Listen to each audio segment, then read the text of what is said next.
that needed a palace to live in. I mean, it's possible there's fraud involved.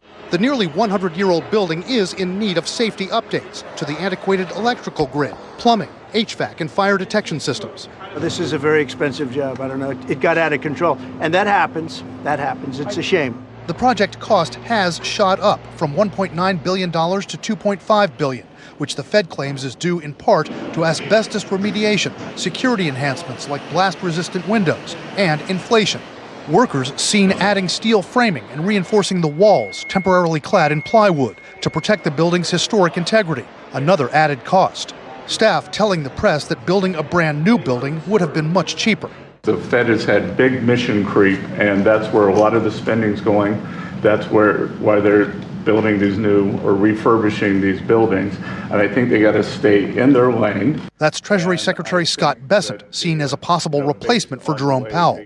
Critics point to claims that the renovation would include expenditures for lavish items like rooftop gardens, water features, and VIP elevators. Some of those are just flatly misleading. The idea of elevators, it's the same elevator. It's been there since the building was built. So that's a mischaracterization. And some of those are no longer in the plans. And planned rooftop seating for staff removed. Instead, the focus on a green roof with grassy plants to help reduce cooling costs and water runoff.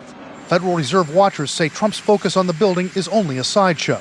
The president has been told by his lawyers and by the Supreme Court that he can't fire the Fed chair unless he has, quote, cause. And it looks like he demanded of his staff, I need a cause, and they've come up with the mismanagement of the building as an excuse. I'd love him to lower interest rates. Other than that, what can I tell you? Analysts also saying it's Powell's unwillingness to lower interest rates that has really drawn the president's ire. What would you do with a project manager who would be over budget? Generally speaking, what would I do? I'd fire him. But the president, after a tour of the building, said he did not want to fire Jerome Powell over the cost overruns of the project. Despite his defense of this renovation, Powell says he has asked the Fed's Inspector General to conduct an additional review of the project. Brian Todd, CNN, Washington.